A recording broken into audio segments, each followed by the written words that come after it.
A armação é de Lula ou de Moro?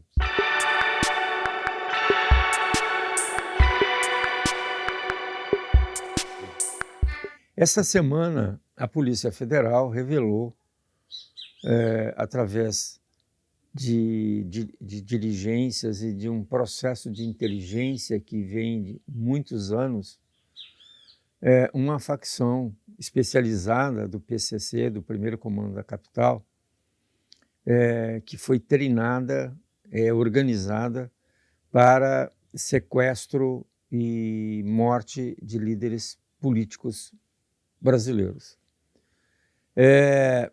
E um dos mirados nesse contingente do PCC é o Moro. E aí o Lula entendeu que essa questão do Moro estar na lista do PCC foi uma armação que o Moro fez politicamente para voltar à cena política.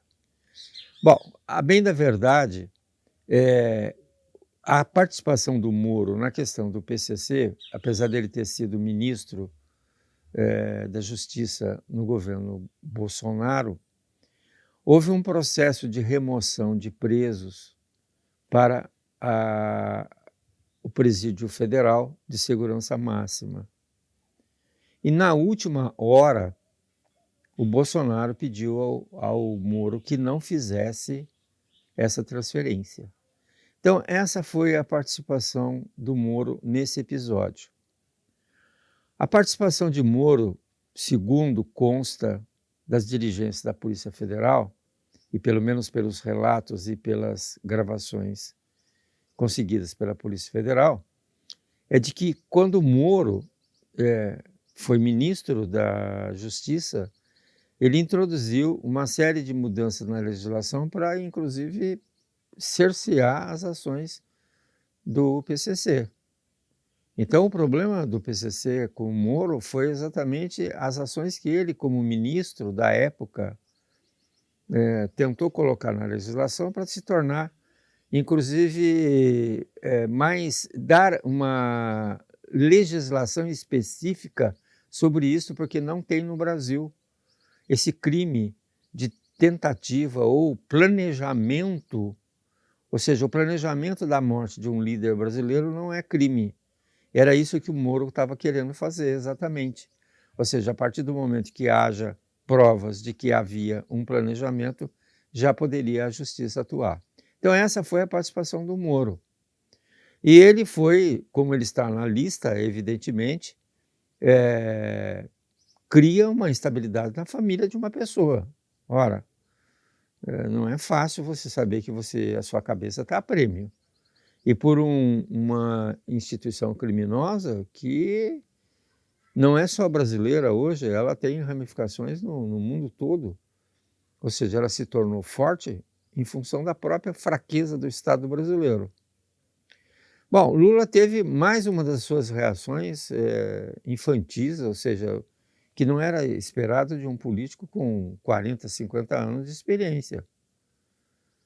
Ou seja, traz de novo uma questão de vingança, porque ele disse que, numa entrevista anterior, que ele tinha uma gana terrível pelo que o Moro, e na sua candidatura, o que ele dizia? Que ele veio para apaziguar, que ele não tinha nenhum rancor, que ele ia criar paz no país e tudo isso. Bom, o problema é o seguinte, tudo isso vai para a imprensa, diz que fake, que roda e que gira, e Lula falando, continuando a falar essas coisas. Na verdade, é que o Lula está sozinho. O Lula está governando o país como se o país fosse igual ao dele de 20 anos atrás, em que ele perdeu praticamente todos os seus companheiros que começaram com ele, que tinham acesso às suas ideias, como o Zé Dirceu, Márcio Tomás Bastos, o Palocci, o Ducci, o Carvalho, né? Ou seja, eram pessoas que faziam parte do grupo duro do PT, que de uma certa forma municiavam o que Lula falava e o que o Lula deveria falar. Pois bem, o Lula não tem mais essas pessoas. Ele deve estar cercado de uma quantidade de vassalos, de gente que o aplaude e que não tem coragem de dizer para ele que ele está cometendo bobagem. Não é, cada semana ele tem uma pérola que é contra ele. Ou seja, na verdade, o Lula está no mesmo processo do Bolsonaro. O maior inimigo dele vai ser ele mesmo, porque as pessoas esperavam dele um governo mais tranquilo, de paz, de conciliação e que resolvesse os problemas do Brasil. Mas atrás de tudo isso, a justificativa clara é esta: ele não sabe como sair desta enroscada que ele se meteu, no aspecto econômico. Ou seja, é o presidente do Banco Central que é o inimigo do Brasil, o inimigo do povo. Agora o Moro ressuscitando o Moro.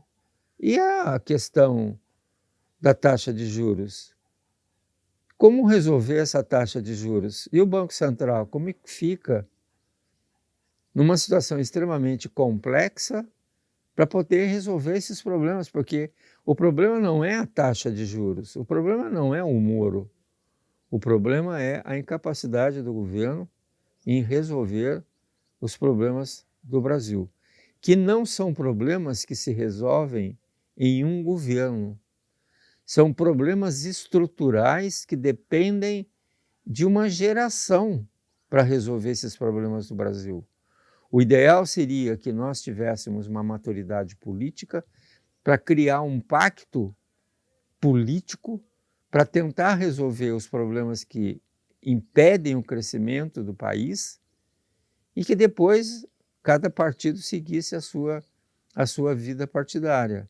Coisa que no Brasil não é possível imaginar que políticos façam um pacto, ou seja, que as questões políticas sejam colocadas de lado e que as questões básicas que precisam ser resolvidas pelo país sejam realmente discutidas. Então, de tiro no pé, de armações em armações, o governo vai tocando a sua toada.